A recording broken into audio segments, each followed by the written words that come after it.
bang, bang. Hello students, आज हम continue करने जा रहे हैं 10th क्लास एसएसटी इकोनॉमिक्स में chapter number 4 that is globalisation and the Indian economy. हम इस चैप्टर में पढ़ेंगे कि ग्लोबलाइजेशन क्या होता है, इसका हमारी इंडियन इकोनॉमी के ऊपर क्या इम्पैक्ट पड़ा है। ठीक है, तो सबसे पहले ग्लोबलाइजेशन का मीनिंग क्या है।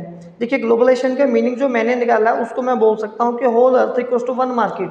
ग्लोबलाइजेशन पूरे वर्ल्ड को, पूरे अर्थ को एक मार्केट में कन्वर्ट कर देता है। मतलब कि सभी देश एक दूसरे के साथ बिजनेस कर सकते हैं।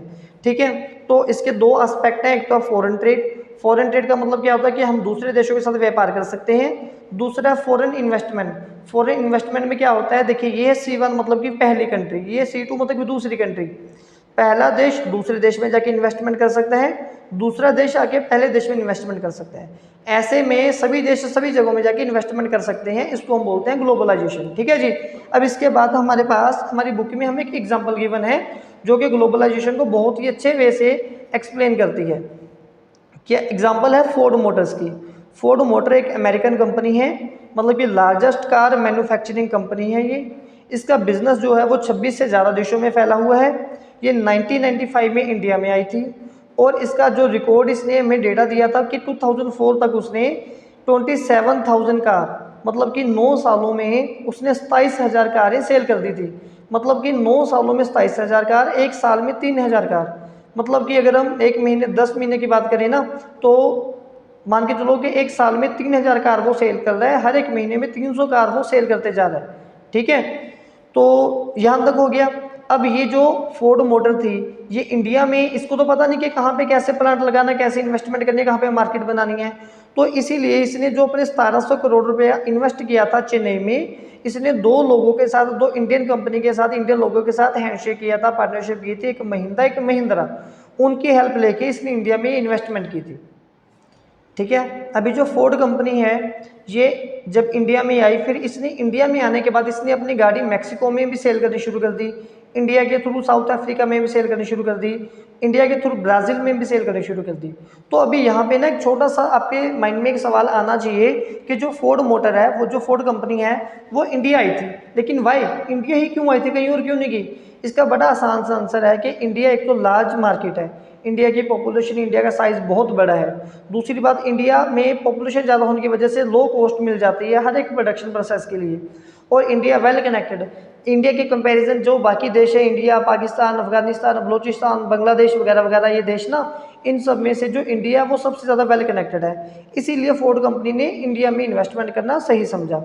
अब नेक्स्ट टॉपिक है हु लीड्स ग्लोबलाइजेशन। ग्लोबलाइजेशन को लीड कौन करता है। ये जो एग्जांपल थी ग्लोबलाइजेशन को एक्सप्लेन कर दी थी। ठीक है, कैसे एक कंपनी एक दूसरे देश में आके हजारों पैसे, करोड़ों मतलब कि पैसे कमा के चले जाती है। Now who lead globalisation. सबसे पहला पॉइंट है multinational companies leads globalisation. Multinational company MNC हम इसको बोलते हैं, इसकी फुल फॉर्म है मल्टीनेशनल कंपनी। ये क्या होती है, ग्लोबलाइजेशन को लीड करती हैं। मल्टी, देखिए मल्टीनेशन, जिसका एक ऐसी कंपनी जिसका होल्ड मल्टीनेशन में है, अलग अलग नेशन में जिसका होल्ड हो। ठीक है, अब बुक में एग्जांपल है कि जो मल्टीनेशनल कंपनी काम कैसे करती है। वो अपना डिज़ाइन एंड रिसर्च सेंटर बनाती है किसी और देश में, एग्जांपल अमेरिका में। मैं आईफोन की बात करना चाह रहा हूँ।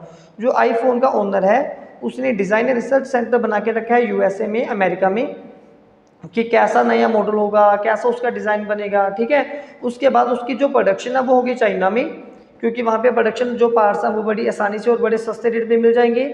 फिर असेंबलिंग का काम होगा मैक्सिको में, असेंबल मतलब कि उसको पैक करना।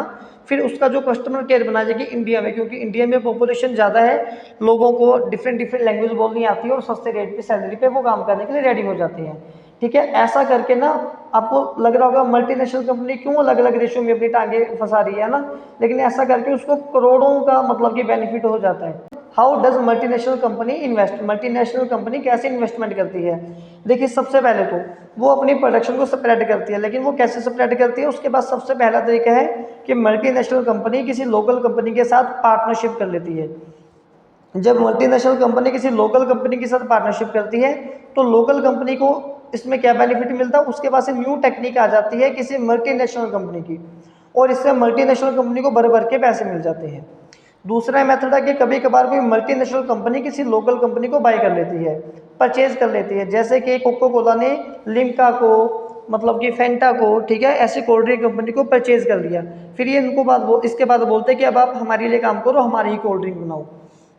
या फिर मल्टीनेशनल कंपनी कभी कभार किसी स्मॉल कंपनी को ऑर्डर दे देती है कि आपने हमारे लिए ये काम करना है। जैसे कि सोप है, मतलब कि साबुन वाली जितनी भी कंपनीज हैं वो कभी कभार क्या करती है, जैसे लाइफ बॉय है, डिटोल है, लक्स है, ये सभी जो साबुन वाली कंपनी होगी, ये किसी एक पर्टिकुलर साबुन फैक्ट्री को ऑर्डर दे देंगी कि आप हमारे लिए साबुन बनाओ, बस उसके ऊपर जो प्रिंट है, जो स्टैंप है, वो हमारी आपने लगा देनी है। फिर नेक्स्ट पॉइंट है हमारे पास कि वो कौन कौन से फैक्टर्स हैं जो ग्लोबलाइजेशन को अनेबल करते हैं। ठीक है, देखिए very first point is transportation.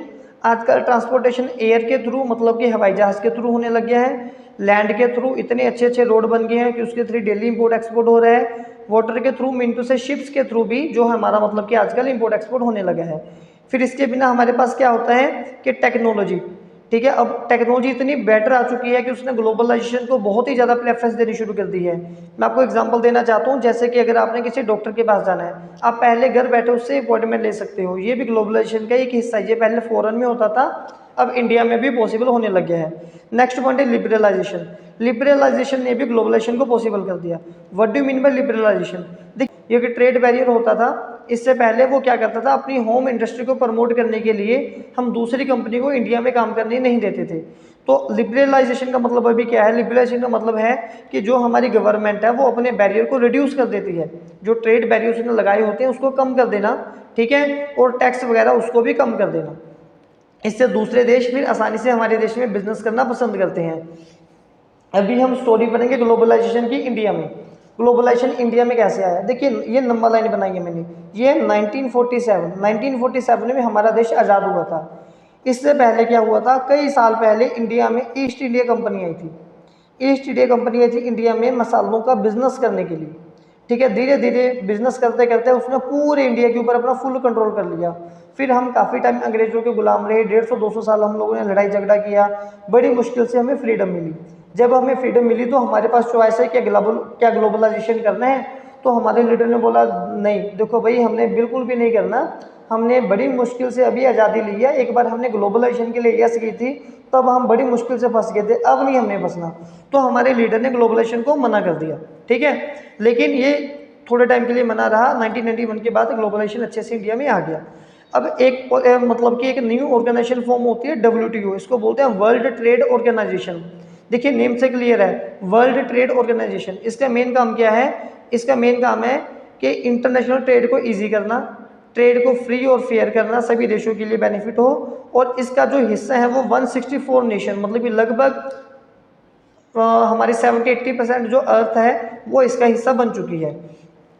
एक ना हमारे पास SEZ आता है, SEZ को हम बोलते हैं स्पेशल इकोनॉमिक, ठीक है, इसको हम बोलते हैं स्पेशल इकोनॉमिक जोन, इसकी शॉर्ट फॉर्म है स्पेशल।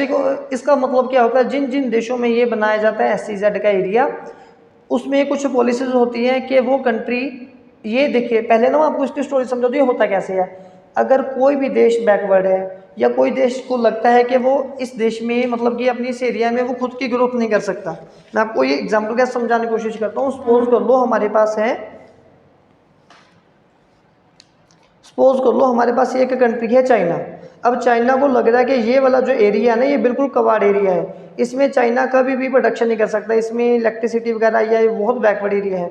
तो चाइना ने इस एरिया को SEZ मतलब कि घोषित कर दिया, और इसने पूरे वर्ल्ड में एक अनाउंसमेंट की। इसने बोला कि कोई भी कंट्री आए इस एरिया में आके अपना बिजनेस कर सकती है, उसको हम 5 ईयर्स के लिए ये ज़मीन सस्ते रेट पे देंगे। मतलब कि इसमें क्या क्या पॉलिसीज मिलेगी कि no tax for first 5 year, पहले 5 साल टैक्स माफ़ होगा। वर्ल्ड क्लास फैसिलिटीज़ मिलेंगी, जो भी उनको प्रोडक्शन के लिए फैसिलिटी चाहिए हम देंगे। रोड वगैरह अगर नहीं बनाओ तो हम बनवा के देंगे।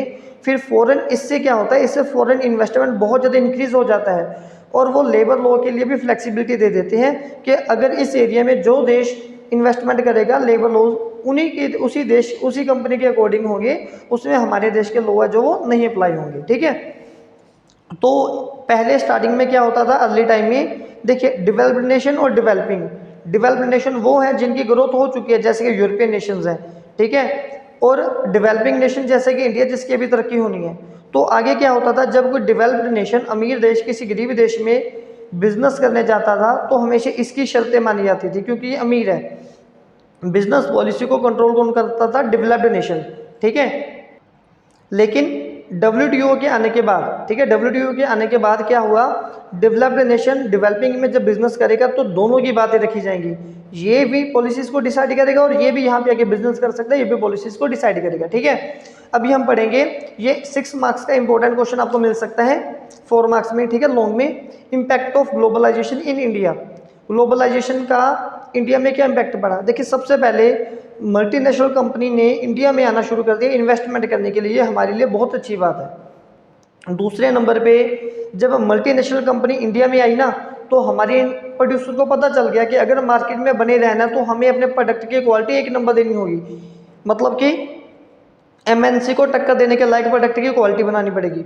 तो इससे हमारी इंडियन प्रोडक्ट की क्वालिटी भी इंप्रूव होगी। जब मल्टीनेशनल कंपनी इंडिया में आई, जैसे कि ओप्पो कंपनी है, वीवो कंपनी है, मैकडी कंपनी है, पिज़्ज़ा हट है, डोमिनोज है, तो इन्होंने इतनी सारी अपनी यहाँ पे मतलब एजेंसी चला रखी है, तो उनमें काम तो इंडियन लोग ही करते हैं ना, तो हमारा एम्प्लॉयमेंट इंक्रीज हो गया। जब एम्प्लॉयमेंट इंक्रीज होता है तो लोगों का लिविंग स्टैंडर्ड भी इंक्रीज होता है। जब यहाँ पे अलग अलग मल्टीनेशनल कंपनीज आती हैं तो कंज्यूमर के पास चॉइस आ जाती है, इससे प्रोड्यूसर का भी प्रॉफिट इंक्रीज होने लग जाता है। और तो और बहुत सारी इंडियन कंपनी भी मल्टीनेशनल कंपनी बन चुकी हैं, जैसे कि टाटा मोटर्स, एशियन पेंट चले सालों साल, ठीक है, ये भी दूसरे देशों में मतलब कि इंडियन कंपनी की तरफ से काम कर रहे हैं। लेकिन ग्लोबलाइजेशन इतना अच्छा भी नहीं है, इसके कुछ ड्रॉबैक्स भी हैं। इसका सबसे पहला ड्रॉबैक्स क्या है कि जब से ग्लोबलाइजेशन आ रहा है या आते जा रहा है, ये शट डाउन करवा दिया। इसने किसका शट डाउन करवा दिया? एक तो स्मॉल शॉपकीपर्स का और दूसरा स्मॉल प्रोड्यूसर का। कैसे शट डाउन करवा दिया? देखिए, आजकल ना ऑनलाइन शॉपिंग बहुत ज़्यादा होने लगी है, तो ऑनलाइन शॉपिंग होने की वजह से जितने भी स्मॉल शॉपकीपर हैं उनकी सेल कम होगी, ठीक है। जो स्मॉल प्रोड्यूसर है, जैसे कि दिवाली की अगर मैं बात करूँगा, दिवाली वाले दिनों पे ना अभी चाइनीज़ प्रोडक्ट ज़्यादा बिकने लगे हैं, तो इससे हमारे जो इंडियन प्रोड्यूसर हैं उनको प्रॉफिट कम होने लगा, क्योंकि हमारा सारा पैसा चाइना में चला जाता है। सेकंड डीमेरिट क्या है कि ग्लोबलाइजेशन की वजह से हमारे इंडियन लोकल प्रोडक्ट हैं वो ग्रो नहीं कर पा रहे। क्यों नहीं ग्रो कर पा रहे? आपको पता होगा, जैसे हमारे ना यहाँ पे सड़कों पे मतलब कि एक वो दिया सेल करने वाले लोग बैठे होते हैं, ठीक है, लेकिन आजकल अभी हम वो दिया नहीं परचेज करते। हम कौन से दिया परचेज करते हैं? हम फैंसी दिया, जो चाइनीज़ इलेक्ट्रॉनिक रेडीमेड बने बनाए जाते हैं। तो इससे हमारे जो प्रोडक्ट की ग्रोथ है वो कम होने लगी है, ठीक है।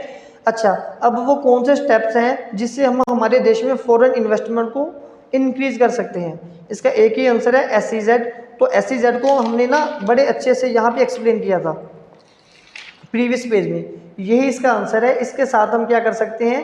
पूरे मतलब कि किसी भी फॉरेन इन्वेस्टर को हमारे देश में हम अट्रैक्ट कर सकते हैं। यही पॉइंट यहाँ पे लिखे हुए हैं कि इंडियन गवर्नमेंट को भी SEZ special economic zone set करना चाहिए। इससे क्या होगा?